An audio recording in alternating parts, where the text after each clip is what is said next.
Students, आज class 8th civics का lesson 22 संविधान शासन एवं आवश्यकता में नेक्स्ट वीडियो पढ़ेंगे। पिछली वीडियो में हम लोग संविधान का अर्थ, संविधान के प्रकार, लोकतंत्र में संविधान की भूमिका, इन सब का अध्ययन किए। नेक्स्ट वीडियो में हम लोग पढ़ेंगे कानून का अर्थ। कानून मीनिंग ऑफ लॉ। कानून का क्या अर्थ होता है? कानून वे सामान्य निर्देश हैं। कानून यानी कोई लॉ है, समझिए इस बात को कि कोई लॉ यानी कोई कानून है तो क्या है? एक सामान्य निर्देश है।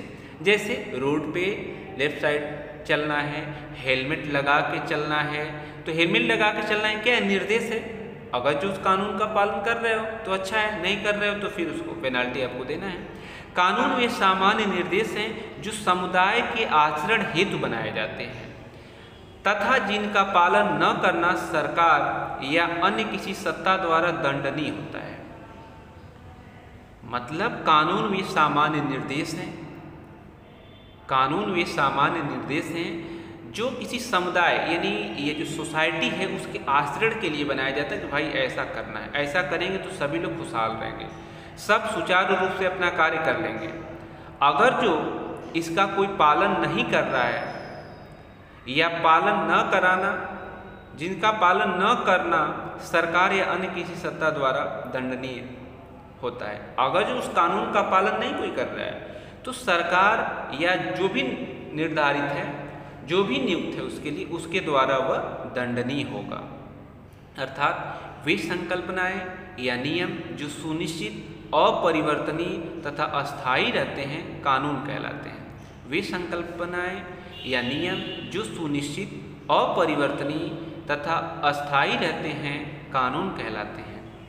तो यह संकल्पनाएं वो निश्चित है कि यह काम आपको करना है, ठीक, इस नियम से आपको रहना है। अगर जो आप उसको तोड़ते हैं तो आप दंडनीय, आपको दंड मिलेगा, आप दंडनीय अपराध कर रहे हैं।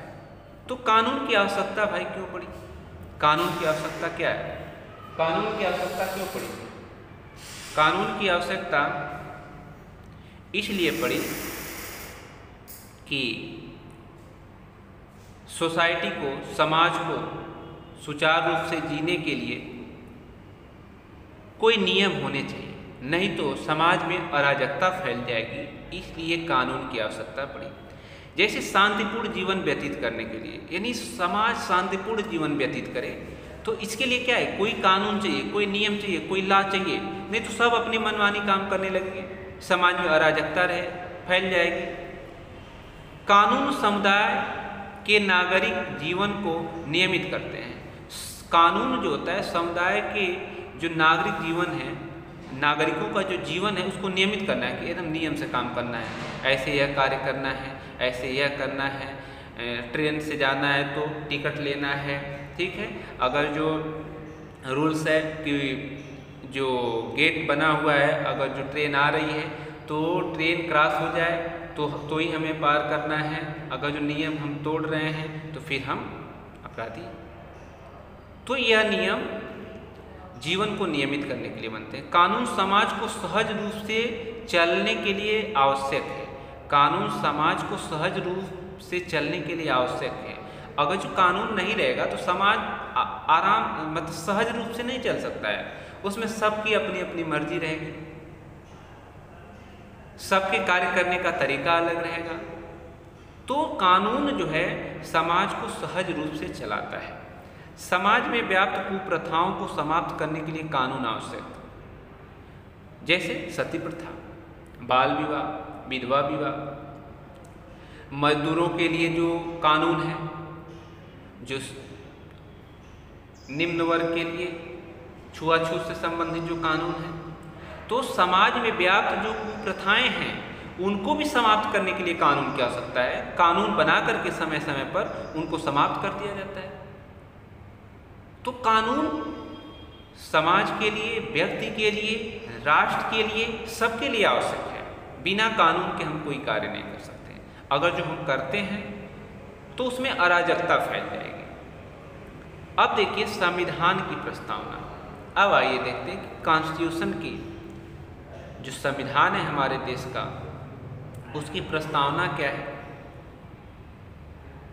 तो संविधान की जो प्रस्तावना है उसको संविधान की आत्मा कहा जाता है। इसको माना जाता है, पंडित जवाहरलाल नेहरू ने कहा कि यह संविधान की आत्मा है। पूरे संविधान को समझना है तो प्रस्तावना को समझ लीजिए। प्रस्तावना में पूरा संविधान समाहित है। तो अर्थ क्या है इसका? कानूनी दस्तावेज का परिचय। प्रस्तावना जो है उसको कहते हैं कानूनी दस्तावेज का परिचय, यानी संविधान एक कानूनी दस्तावेज है, संविधान एक किताब है। अब उस कानूनी दस्तावेज का परिचय जो प्रस्तावना कहलाता है। प्रस्तावना है क्या, इसको समझते हैं। बहुत ही इंपॉर्टेंट है प्रस्तावना, सबको जानना है, सबको याद रहना चाहिए। हम भारत के लोग भारत को एक संपूर्ण प्रभुत्व संपन्न समाजवादी पंथ निरपेक्ष लोकतंत्रात्मक गणराज्य बनाने के लिए, यहाँ तक समझिए कि हम भारत के लोग, भारत में कहा गया कि हम भारत के नहीं, सभी संविधान सभी भारतीयों का है। हम भारत के लोग भारत को एक संपूर्ण प्रभुत्व संपन्न, यानी संपूर्ण प्रभुत्व संपन्न सारी संप्रभुता भारत के नागरिकों में होगी। प्रभु सत्ता संपन्न होगा, सारी शक्ति हमारे देश के पास होगी, जनता के पास होगी। समाजवादी कि समाज यानी जो सारी चीजें हैं वो सबकी होगी। समाजवादी पंथ निरपेक्ष यानी यहाँ का कोई विशेष धर्म नहीं होगा कि हिंदुस्तान है तो हिंदू धर्म होगा, सारे धर्म बराबर होंगे। लोकतंत्रात्मक गणराज्य यानी जो यहाँ का गणराज्य होगा, जो देश होगा, जो शासन व्यवस्था होगी लोकतंत्रात्मक होगी, जनता द्वारा चुना हुआ व्यक्ति ही शासक होगा। लोकतंत्रात्मक गणराज्य बनाने के लिए तथा उसमें समस्त नागरिकों तथा उसमें अब ऐसा देश बन जाएगा, समाजवादी देश बन जाएगा, पंथ निरपेक्ष बन जाएगा, राष्ट्र लोकतंत्रात्मक बन जाएगा तथा उसके समस्त नागरिकों, जो यहाँ के सभी नागरिक हैं, समस्त नागरिकों को सामाजिक रूप से कोई भेदभाव नहीं होगा। आर्थिक और राजनीतिक न्याय, सामाजिक, आर्थिक और राजनीतिक न्याय यानी जो सामाजिक स्तर पे कोई भी भेदभाव नहीं होगा। सामाजिक रूप से सब समान होंगे, आर्थिक रूप से सब समान होंगे, यानी जो जैसा कार्य करने योग्य है उसको वैसा वेतन मिलेगा। आर्थिक रूप से कोई भी भेदभाव नहीं किया जाएगा, समान कार्य के लिए समान वेतन दिया जाएगा। राजनीतिक न्याय यानी राजनीतिक रूप से सबके साथ न्याय किया जाएगा, सबको समान अधिकार दिया जाएगा। न्याय विचार यानी विचार, अभिव्यक्ति यानी विचार और अभिव्यक्ति की अपने विचारों को हम व्यक्त कर सकते हैं। विश्वास और नागरिकों में विश्वास को बढ़ाने के लिए कि हम सब भारतीयों के बीच विश्वास बना। धर्म और उपासना की स्वतंत्रता, सब अपने धर्म, अपने समुदाय, अपने धर्म, अपने संप्रदाय के अनुसार अपनी पूजा पाठ कर सके। प्रतिष्ठा और अवसर की समानता, सबकी प्रतिष्ठा होनी चाहिए, सबकी मान मर्यादा होनी चाहिए। अवसर की समानता और सबको समान अवसर मिलेगा। अवसर की समानता प्राप्त करने के लिए तथा उन सब में व्यक्ति की गरिमा, और इनमें क्या होगी, व्यक्ति की गरिमा का भी ध्यान रखा जाएगा कि कोई भी आहत न हो। व्यक्ति की गरिमा और राष्ट्र की एकता, और सबसे ऊपर है राष्ट्र की एकता और अखंडता सुनिश्चित करने वाली, यानी इन सब के बाद राष्ट्र की एकता और अखंडता सुनिश्चित करने वाली बंधुता बढ़ाने के लिए, भाईचारा बढ़ाने के लिए दृढ़ संकल्प होकर अपनी इस संविधान सभा में आज तारीख 26 नवंबर 1949 ईस्वी को एतद द्वारा यानी संविधान सभा द्वारा इस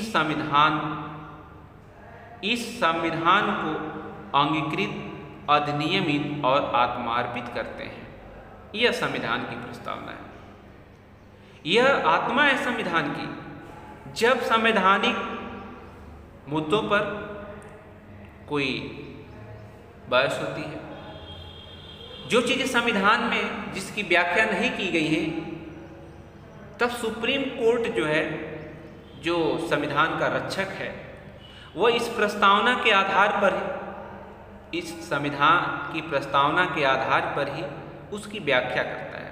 बहुत से कानून बहुत सी चीज़ें जो संविधान में नहीं लिखी गई, तो उसकी व्याख्या इस संविधान की प्रस्तावना के आधार पर किया जाता है।